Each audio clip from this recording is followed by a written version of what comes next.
Welcome to Wordbirds, where you'll hear content conversations directly from the flock. Join Christopher Willis in conversation with content experts and thought leaders as they chat about how to make the most out of your words in business. Here's your host, Chris.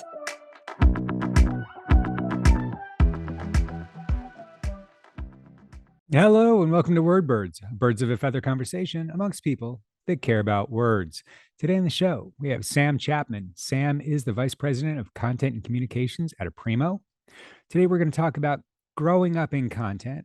We're going to talk about content getting a seat at the table. And we're going to look at how being more strategic helps drive return on effort as well as return on investment. So let's sit back and get some insight from the flock. Hello, Sam. Welcome to the show. Hey, thanks, Chris. Happy to be here. Happy to have you here. I think one of the things that is interesting about you is that, started out as a journalist, have really grown up in content and seen yourself evolve from, individual journalist to freelancer to now a vice president of content and communications. Tell me a little bit about the journey. Yeah, I mean, it's a long one. It's been fun. It's been varied. I think the interesting part is, starting out as a writer, it's like that's my trade, and being able to see how that can kind of create a taproot in my career to grow. It's been really rewarding as this has evolved into a profession. So yeah, started out with just the written word, and as I noticed newspapers shuttering their doors, going all digital. It's like it's time to make a career change. Did some writing for think tanks, travel publications, it spans the gamut, but found my way into B2B tech, and really found the challenging nature of the subject matter to be rewarding, much like a journalist finding out how to solve a problem, who your audience is, how to speak their language to get the information that you need from them in order to elicit what you want out of a story in your audience. So to be able to continuously do that and to continuously make advancements in my career, it's really all to this kind of coming up content that we've talked about. I think when you look around the market, depending on the company, content has become very central to the business. It is the touch point, especially over the course of the last 3 years, when people haven't been able to go out and interface directly with the brands that they do business with. Content's become really the lead role. But do you think that content's getting the strategic positioning inside the business, the space at the table that it deserves right now? Yeah, great question. I would say it's promising. There's been amazing progress, but I still think in a lot of companies, because content's so big, they don't even realize what they're sitting on or what they're producing. It's always catch as catch can.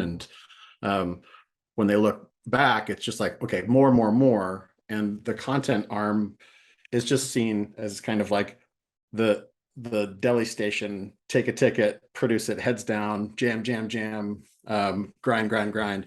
And you're never able to like look up and see where it's translating to an objective, a key result, and a business outcome. So I would say it's not quite 50-50, but content and content operations in particular still need a seat at the strategy table, because there's a crazy stat out there that 80% of content that gets produced goes unused by sales.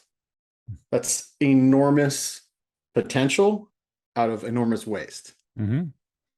Yeah, we'll talk about that stat a lot, actually. The idea that because of the process of creation of content, by the time it's done, by the time it gets through the editorial process, it might not be necessary anymore because there was a timely ask, right? Like, I need this thing. Can you get me this thing?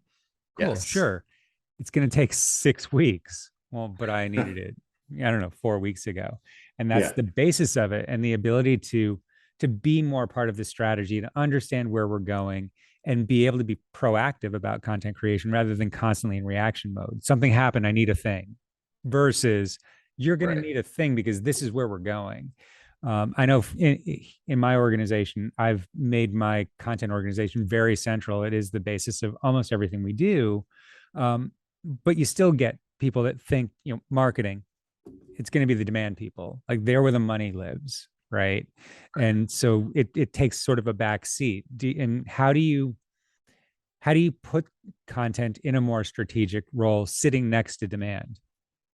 Well, so for one, it's the operational side of things. I would argue that, when marketing ops came on the scene, it brought a whole new set of roles to hire for, technology that it was emerged, a whole season of M&A and consolidation of new apps. Content operations is, I think, has that same kind of mass net effect. So building your foundation, right? Building your kind of content ops house, that allows you to get closer to the, kind of likes of demand gen. And at least in our org, we are lockstep. Like if you can think of a football on its side, you got one side that's content, the other side demand, and it's a bi-directional arrow. Content feeds demand, demand feeds back into content, and it's got to be that kind of symbiotic relationship. If you can get to that point, the lines start to blur. People start to understand that the lines of business are inextricably connected. And that goes back to what we were talking about, that okay, if 80% is getting wasted or unused, but still probably half of the organizations out there don't actually have a formalized content marketing plan. Yep. It's an editorial calendar that changes weekly, Yeah. right?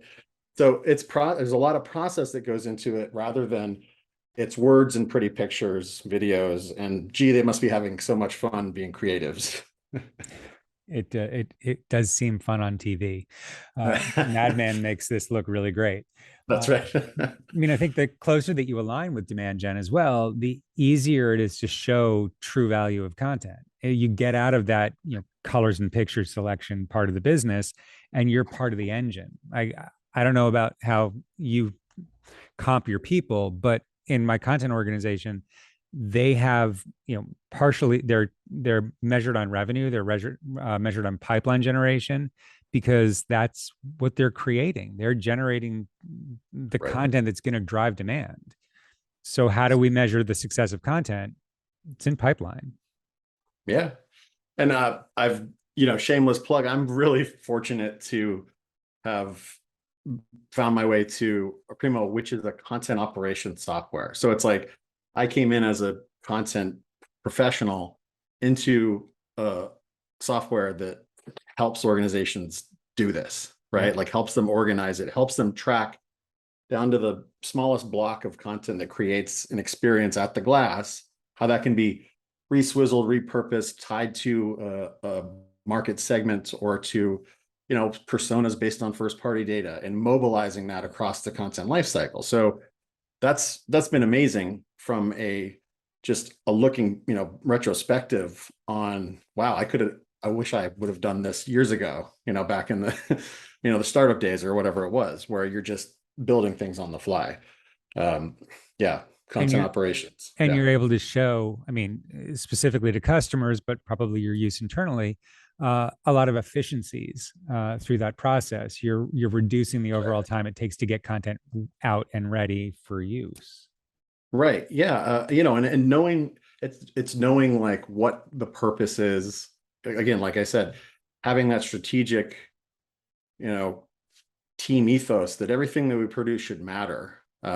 We don't want it to be part of that 80%, right? It's having heads up and thinking kind of inside out rather than outside in. Right. Yeah. I mean, all of this is designed obviously to move the dial in some way. Everything that we create has a point, it has a purpose. How do you ensure that, I mean, you're making your timeframes and you're getting content so that it's used, but also so that it's creating the impact that you expect?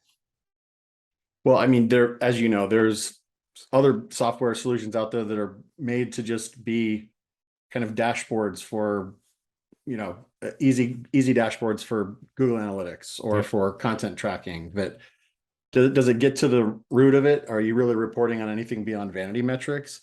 So what I think is getting smart about how you, again, want to attribute content to value, how it's driving conversions, how it's like starting conversations. And I think there's there's not been, in my experience, something out there, a solution that exists. There's a disparate set of tools that you can use to build that. But again, it's alignment with sales and demand gen to figure out how you want to track, how you want to clean your data flow, so you can actually get meaningful results out of what content moved the needle. Yeah. In this, in this kind of progression through the career, I've noticed, okay, vanity metrics out here, especially if you're in an agency role. Like a lot of people in the content world came up from agencies or currently in one, and they're servicing client after client. But what that's driven on is client satisfaction, right? And they want to see, ROI leads, value added from campaign X. But they're looking at, it's so easy from an agency's perspective to put up a dashboard. Wow, this killed it. Do you really care about impressions? Let's turn the 180 and look at not the ROI, because you don't get a full picture. Let's look at the ROE, like the return on effort. What went into producing that? How many hours? How many review cycles? How many different people touched it? That's actually going to get you a better picture of the success of your efforts. It's not like ROI goes away. It's a component to it. But without that, you're getting a 180-degree view and missing everything in your periphery. Right. And I mean, I think you have a lot more control over the return on effort than you do on the return on investment, because you can build the efficiency however you do it. Tools, internal process, whatever.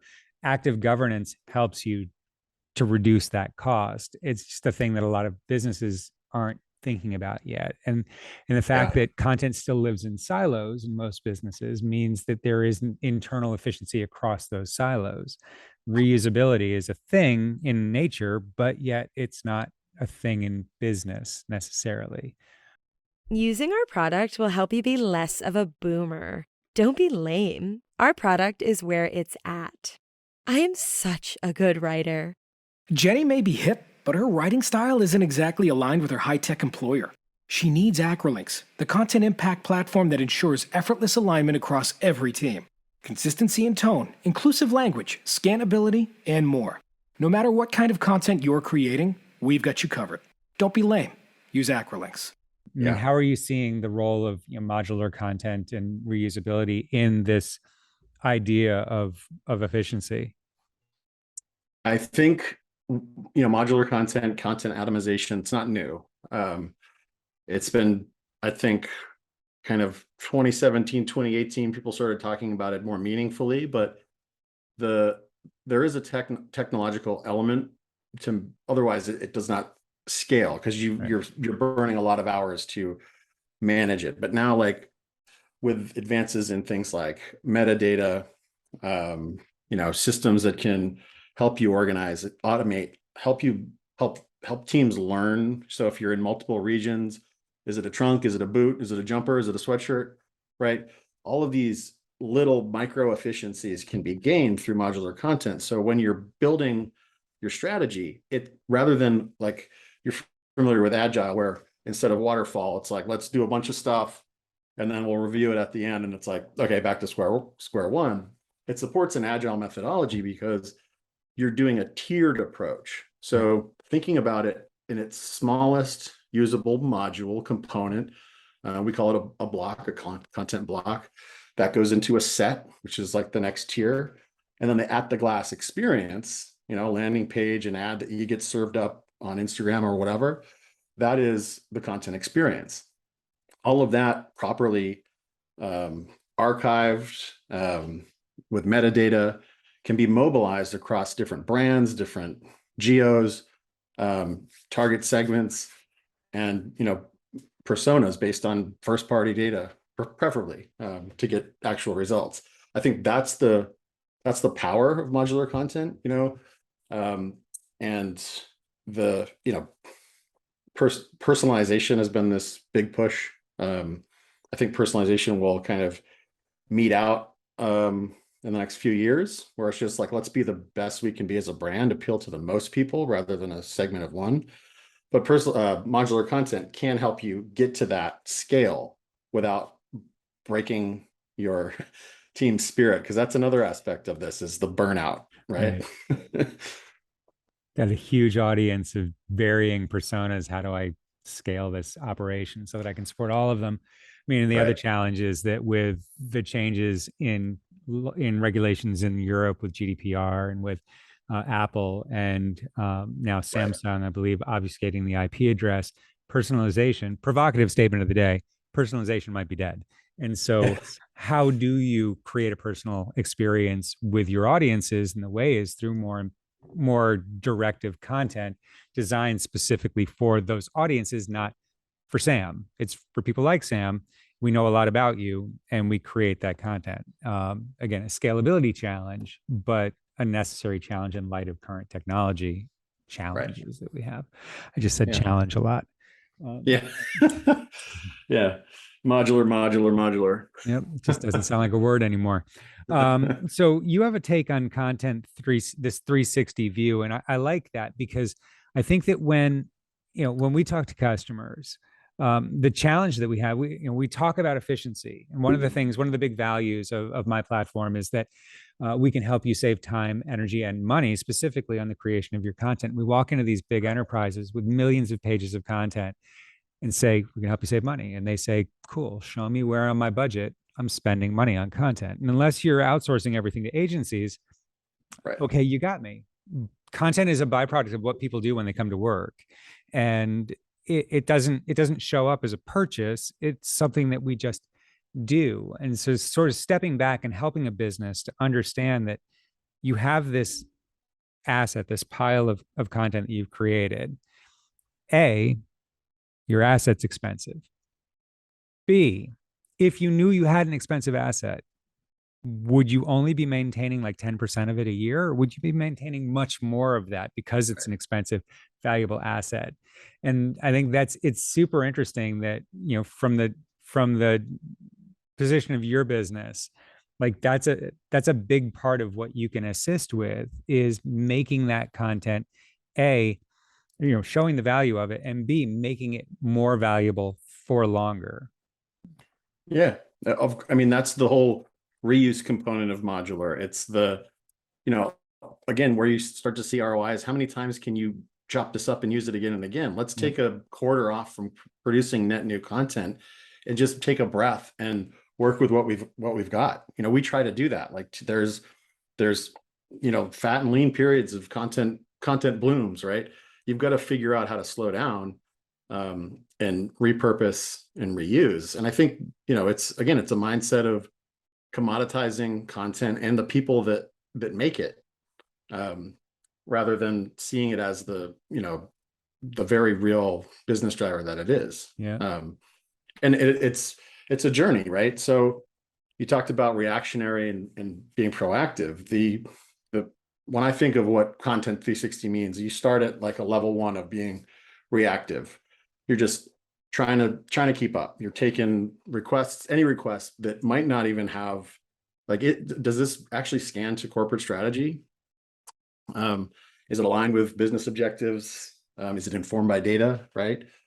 And then you work on those, you get to more of a responsive state, right?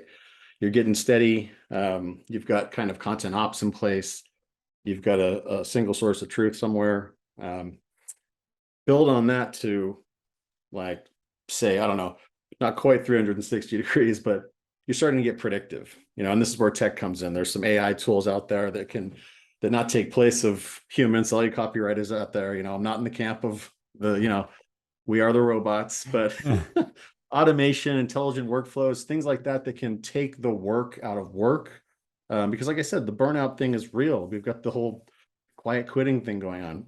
Creatives, the people that manage words, that manage creative, that produce video, need that. You talked about Mad Men. You need that couch time. You need that big think time to relax, to bubble up the ideas. I forget what that book by David Lynch is on creativity, but some great stuff in there. And then finally, the full view of Content 360 is that prescriptive nature, where you can start bringing all that data back from campaigns or the tools that you are using to meet customers where they already are, all your different channels. You bring that back and you inform it back into the content lifecycle, back into the operational aspect.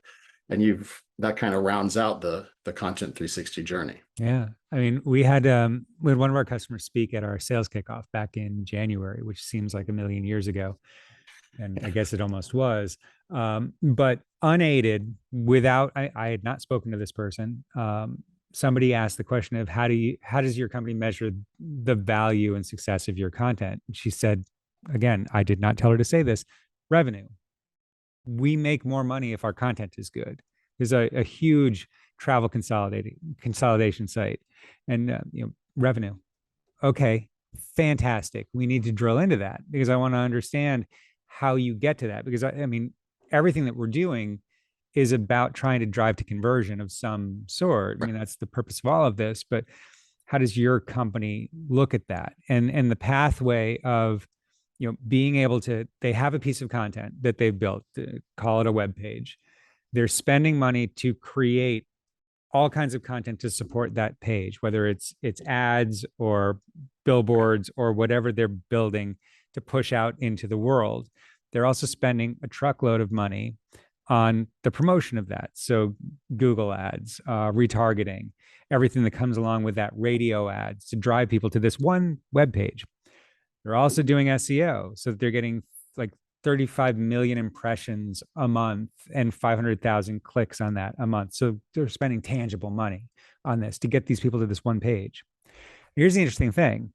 When we ran analysis on the page, it had 350 issues on it that could confuse or drive somebody away from the page. You're spending an awful lot of money to have potential conversion blockers on your page, just this one page. Right. So if we can remove those so that more people convert on that page, again, you are closer to and directly at revenue.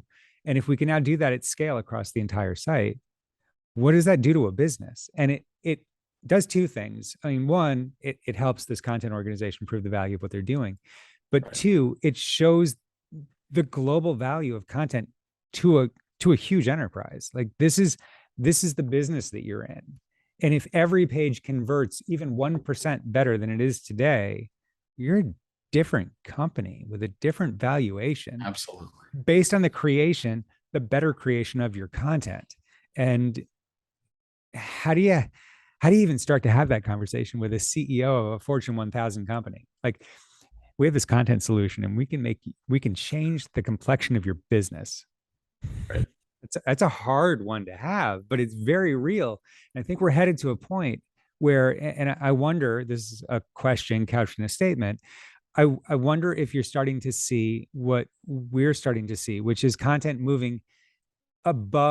leadership moving above those silos, getting above technical documentation and support content and educational content and marketing content, to have a real seat at the top table at a C-level, owning the overall customer experience of content, because it's rare, but it's starting to happen. Are you seeing that at all? Yeah, I mean, I'm seeing it in just observations of leadership roles that have come up through content at Salesforce, other major players where the content marketing function has evolved into this leadership role of this can't happen.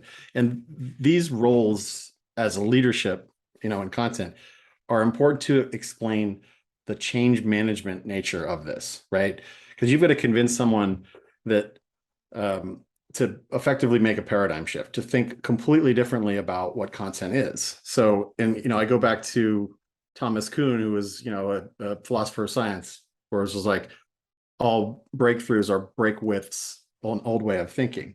So, and I'll be honest, there's a lot of times, even with things like modular content or content operations, first they hear big investment to do this because they're thinking of, okay, I'm spending more money to produce more content. What is this? And then the second is, how are we going to do this at a battleship size organization? Right. How do we turn the battleship?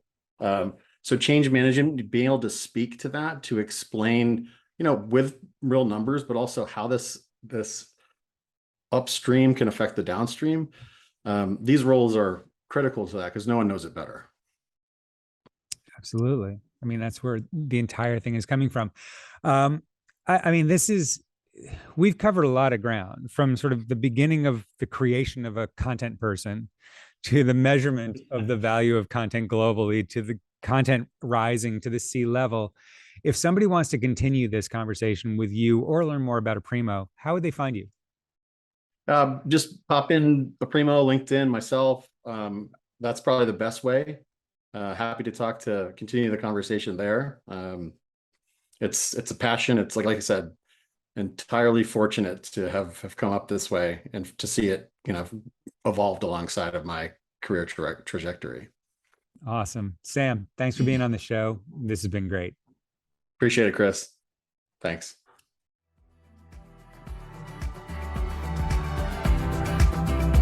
Thanks for tuning in. Make sure to join us next time for more insights from people who love words. This podcast was brought to you by Acrolinks. Continue honing your enterprise content by checking out other episodes at acrolinks.com/wordbirds. If you have questions or comments, feel free to get in touch with Chris and his team by sending a message to word.birds@acrolinks.com. That's all for now. See you next time.